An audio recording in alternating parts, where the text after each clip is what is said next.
Episode number 134, making a case why marriage should be a renewable contract.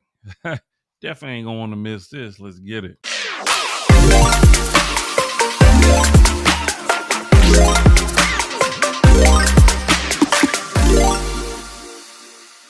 Hey, what's going on, YouTube? We back with another episode of Making a Case, episode number 134. All right. I'm your host, none other than Dr. Jacob Isom. We got two channel norms over here. One, we attack points and not people, and then two, we don't do all that cussing and derogatory stuff because we're professional over here in these parts. Okay. Just like the intro said, we're talking about marriage and why it should be a renewable contract. Now, I can't take the credit for the idea. I actually heard it from 40-year-old virgin. And then I happened to be playing with the idea and put it in my very first movie script. And it's kind of been something that's been on my mind ever since. And it's something that actually I'm very serious about. And I would push when it comes to legislation and things of that nature. I just think a lot of people wouldn't be on board with it. But this episode is kind of to give you some reasons why it would actually make sense for a contract to be renewable. And some of you might be thinking, well, what do you mean when you say renewable? What I mean is, of course, now, and it has been since,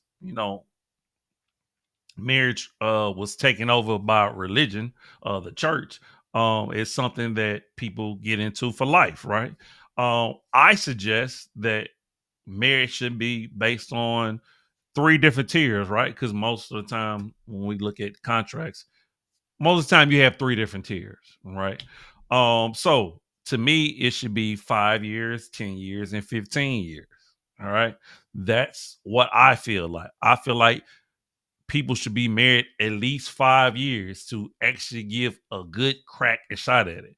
Not like now where you can get a annulment after less than a year, right? Of course, that's really not give. Now, there are reasons, legit reasons why people get annulments, but most of the time it just people feel like, hey, I made a mistake. I went to Vegas because I was drunk or something like that. Right.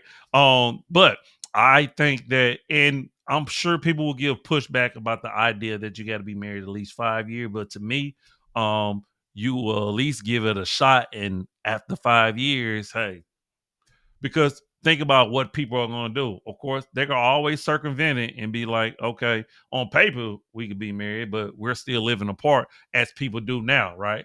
People separate.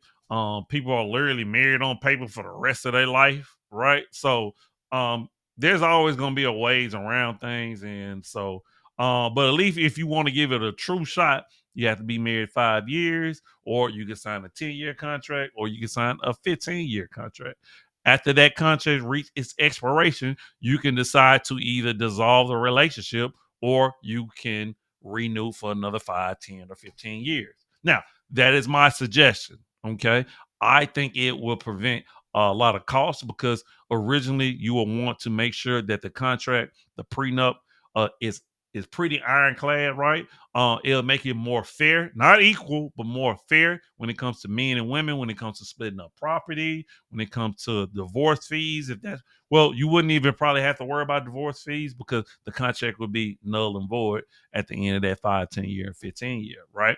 The only thing is you'll probably have a similar case when it comes to custody, when it comes to kids, because but still, that's something you can negotiate when it comes to split custody and things of that nature. Now, so overall, I think it's a great idea. I'm sure it's some of you that might have pushback based on the idea. I would love to hear your comments if that is the case. So let me know about it. But what we're going to do right now, I got 2 videos. We're going to discuss it a little bit more further. And I'm going to give you a little background of, 2 different viewpoints. I got 2 different videos of why one person thinks it's a good idea and why one person don't think it's as a good idea. All right. So let's get into the very first video without further ado. Commitment. Ashy Kitty leaves a very interesting comment attempting to renovate modern marriage by proposing marriage by renewable contract. basically people get married for a limited time, 5 to 10 years. They spell out their explicit expectations one for the other with the understanding that they will examine those expectations at a future date to renew the contract or not. It's a really interesting idea in theory. I respect it, but I think it would be very hard to implement in practice because in practice, marriage is this conflation of two really powerful ideas. It's the conflation of friendship and emotion and business and legality. If a friend were to come to you and say, look, Ashley, I really like you, but here are my expectations for being your friend over the next 5 years. Please sign this contract. And if you balk on any of these, I'm going to take you to friend court and will not renew our friendship at that time. You would probably be off-put by that idea. And yet, here we are with marriage. In The Truth About Commitment, Ashley. Now, here's where I think he has it wrong, right? Now, unfortunately, I'm a person that always speaks on the fact that no, people think that you have to be a friend first or you got to be a friend in a marriage or a relationship. I don't believe in that idea whatsoever because at the end of the day, when it comes down to marriage, he has the second part, right? It's about business because it's a contract. Anytime you're signing a contract, that means somebody can take you to court. I need everybody to understand this, right?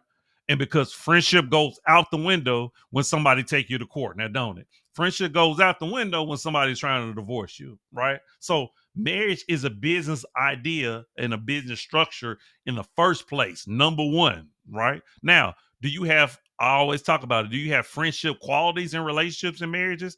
Absolutely. That mirror like an actual platonic friendship or a friendship between same sex? Absolutely. But at the end of the day, when we're talking about serious, committed, long-term relationships and or marriage, we're talking about a business. When people got to go in and sign a contract, when people got to agree on things, when money is getting exchanged, when resources are getting exchanged, that is a business, right?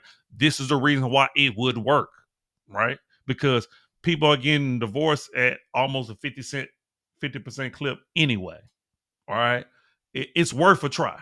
Okay. Let's go into this last clip and we're going to show you, or I say I'm going to show you why marriage is such a business contract based on the history. All right. So let's get it. Marriage from the importance of and the value of the meaning in a relationship between two people. Marriage is the worst economic contract ever conceived. I knew it. I was waiting for this. It was also, I think, I don't even think, I don't have to say, I think marriage was conceived as an economic contract. Correct. To transfer assets tax-free between wealthy families in Europe. That's what we talk about in these books. That's the evolutionary psychology stuff. Yeah, the Sumerians using it in order to maintain wealth amongst small groups of people by keeping them married. Regular people didn't have surnames. Only wealthy nobility had surnames. They would get married, and so they would be able to maintain wealth. It's also another reason why the clergy in the Catholic Church can't marry, because they didn't want the clergy to inherit some of these other people's wealth. They wanted that wealth to stay amongst the private nobility. So yeah, you're exactly right. So there you have it for those that didn't understand the history of marriage, right? So marriage actually existed way before the Catholic Church, the Christian Church, right? Way before the idea, he mentioned the Sumerians, right?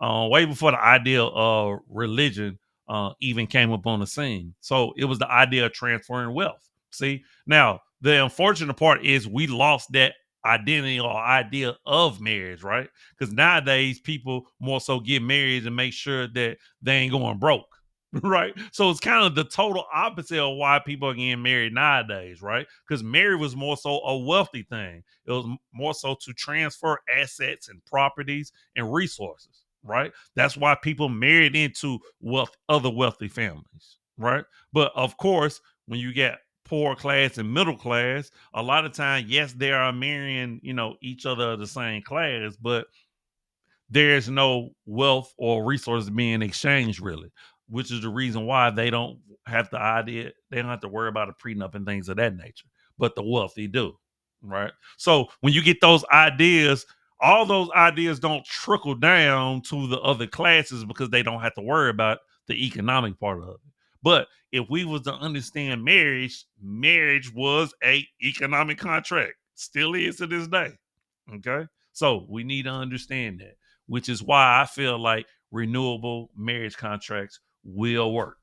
Okay. That is my pitch. That is my spiel. And hey, I think I made my case. Let me know in the comments if you think I made my case. I'm really curious about what you think about these renewable marriage contracts. As always, I'm you are me. Love always, love eternal. Remember, the worst thing you can do is lie to yourself. Hey, and we out. Deuces. One love.